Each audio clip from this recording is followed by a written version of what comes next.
A diferença de uma investigação técnica e investigação jurídica é o método. Isso aqui é o método, mas é um ponto principal. Eu bato nessa tecla aqui. Eu vou só citar aqui, né? Um dos pontos seria essa diferença. A investigação técnica trabalha com fatores contribuintes e prevenção. Parabéns, muito bem. A investigação jurídica trabalha com causas, que são coisas diferentes. Vamos dar um exemplo aqui através desse acidente. Acidente que eu chamo de American Little Rock. Muito interessante, você pode achar nos documentários do YouTube. Excelente acidente para se estudar. O American Little Rock é o voo da American Airlines 1420 de Texas para Dallas, né? Texas, Dallas para o aeroporto Little Rock. O aeroporto foi um voo nacional, um voo doméstico. Ocorreu em junho de 99, faz tempo, mas ele é muito atual em relação a isso que eu vou falar aqui, tá? A aeronave era um MD-82, 145 ocupantes e 11 vítimas fatais morreram, ok? Olha só que interessante. Condições meteorológicas adversas. Então, se você procurar um relatório de investigação com a finalidade de prevenção, você vai ver lá um dos fatores que contribuíram para o acidente. Então, as condições meteorológicas adversas era o caso. Tá? Então, ele estava fazendo um voo, indo para um local, um destino, onde as condições estavam degradadas. Vento muito forte, um wind que é cortante de vento, né? Turbulência, ou seja, ele não conseguiria pousar daquele jeito. Aí eu faço a seguinte pergunta, vamos lá. Esse aqui é o ponto alto, hein? As condições meteorológicas foram fatores contribuintes ou foram causas? Rapaz, entender isso não é tão fácil assim, não. Então, esse é o ponto principal que define, que separa, que discerne a diferença, né, entre investigação técnica e investigação jurídica. O papel do perito tem esse ponto básico em traduzir para o juiz, promotor, delegado, o que é fator contribuinte, o que é causa. Calazans, as condições meteorológicas estavam adversas, caso fortuito, força maior, ato de Deus. Então, o piloto não tem culpa nem responsabilidade. Veja como que é.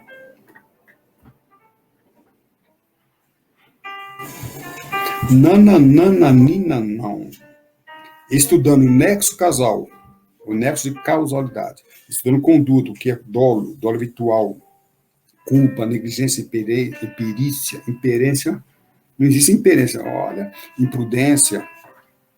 Você vai ver, nesse caso específico, né? Cada caso é um caso. Nesse caso específico, o piloto, antes de adentrar a área com condições meteorológicas degradantes, ele foi informado por boletins meteorológicos. Foi avisado pelo controlador, mesmo sabendo das condições meteorológicas adversas, assim mesmo ele progrediu. Então, o que causou o acidente não foi o fator meteorológico. O que causou o acidente foi a imprudência, talvez negligência, imprudência, e quem sabe até o dolo eventual, o fato de ter assumido. Então, foi a conduta, não foram as condições meteorológicas que causaram o acidente. Elas, sim, contribuíram. Mas o que causou foi a conduta do piloto, e há de se analisar. Se foi conduta dolosa, na modalidade dolo habitual, ou culposa, na imperícia, imprudência, ou negligência. Aí há de se estudar. Mas esse acidente é um clássico exemplo, estude ele, que o que derrubou esse avião não foram as condições meteorológicas. O que derrubou esse avião foi o fato do piloto, sabendo das péssimas condições, assim mesmo progredir.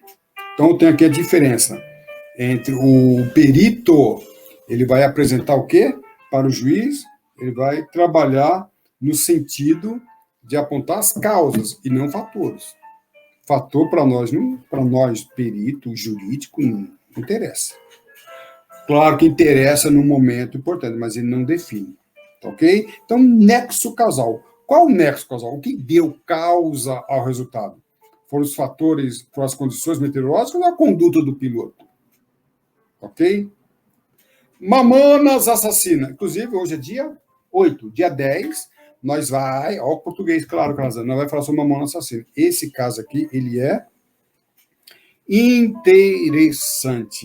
muito interessante, porque o copiloto estava voando sem contrato de trabalho. Então, segundo a lei da época, a lei do aeronáutica, dizia que todo voo é um serviço público, era um táxi aéreo, nesse caso, o piloto devia manter um contrato de trabalho. E o piloto não tinha um contrato de trabalho. E a comunidade aeronáutica foi a Calazans, não sei o que, ele não tinha contrato de trabalho. O fato dele não ter contrato de trabalho causou o acidente? Isso não é tão fácil assim, tá?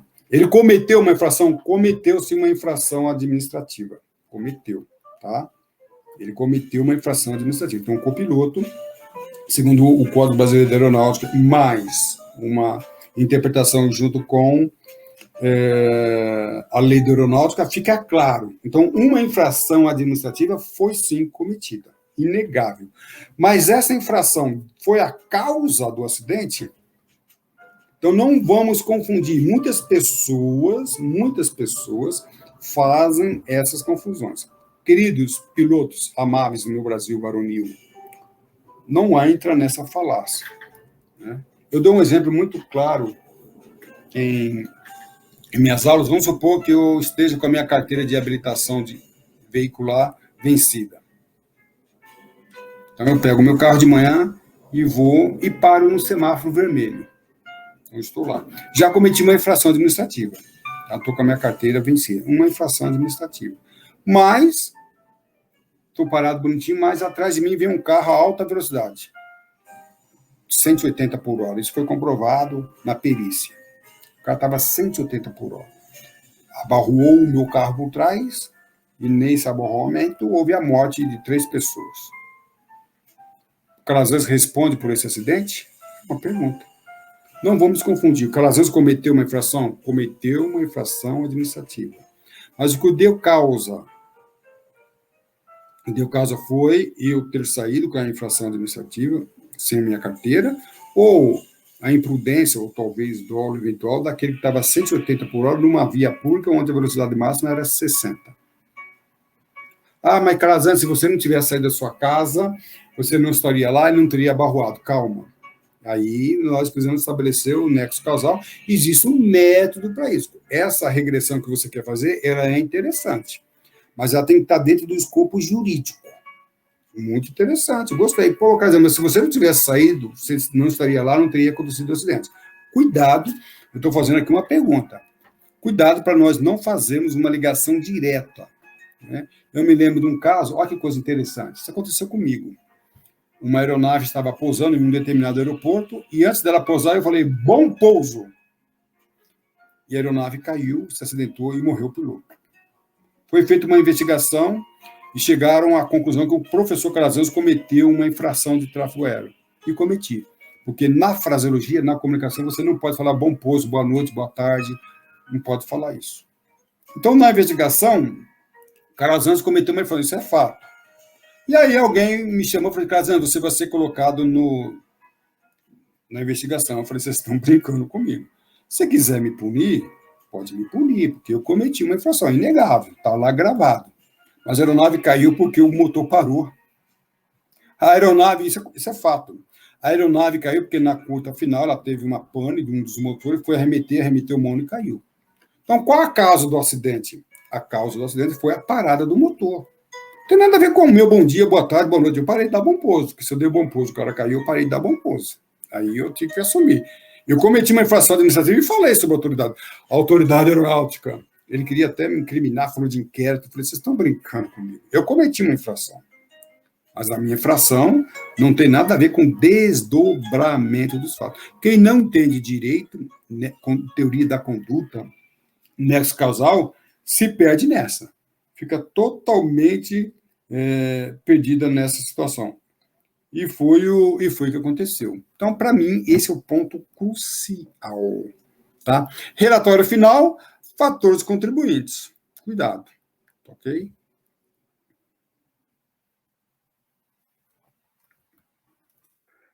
E aí, a coisa interessante, né?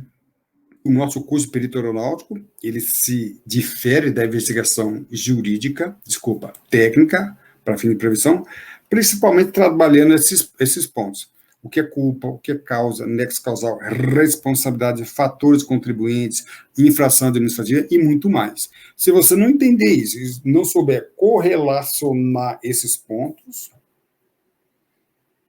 alguém me pergunta, Calazans, um investigador de acidentes pode ser um perito aeronáutico?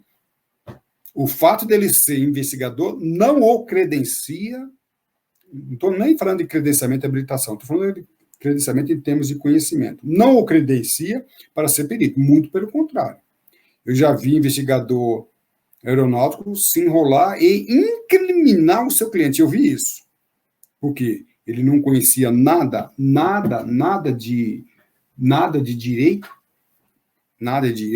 e fez uma defesa de tal modo que não foi defesa. Eu perguntei para ele, você é assistente de defesa ou assistente de acusação?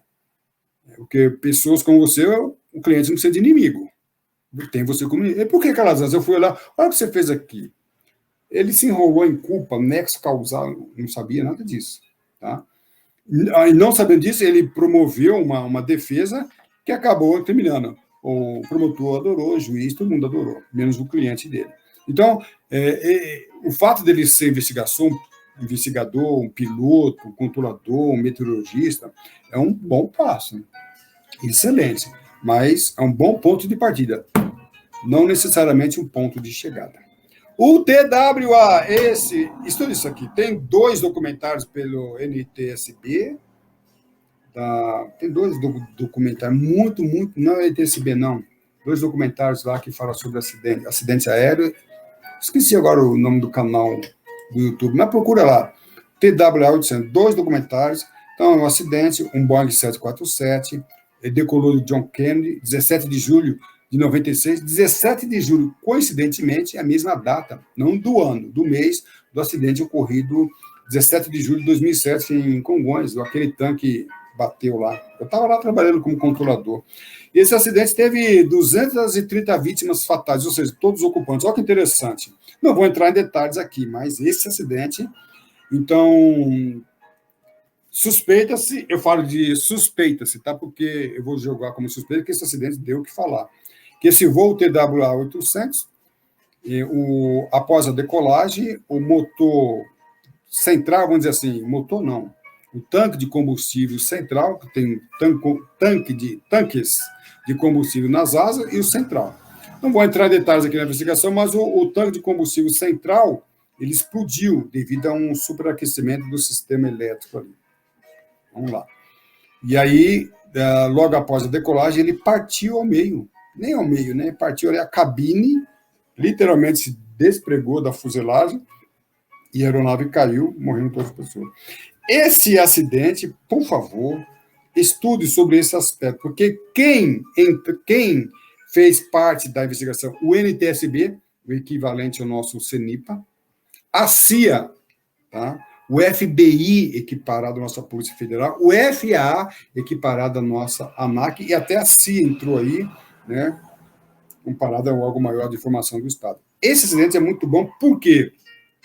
Ele deixou bem claro os diversos tipos de investigação. Investigação para fins de prevenção, feita pelo NTSB, e investigação feita pelo FBI, né? Como era a Olimpíada, houve, né, uma suspeita de terrorismo, então por isso entrou a CIA, o FBI para apurar a responsabilidade penal, e a FAA para apurar a responsabilidade administrativa. Esse acidente, quem quiser ler o livro ou assistir aos documentários, vai entender, principalmente quem faz o meu curso de perito, a gente indica, porque você consegue, por isso que eu falei, nós no Brasil estamos bem diferentes. Inclusive a CIA, ela fez uma reconstituição digna de louvor desse acidente, digna de louvor. E eu não estou falando aqui ainda dos advogados, tá? Os advogados fizeram também uma investigação paralela, eu podia ter colocado aqui, então colocaria aqui a OAB, a norte-americana, 1, 2, 3, 4, 5 instituições fizeram a investigação.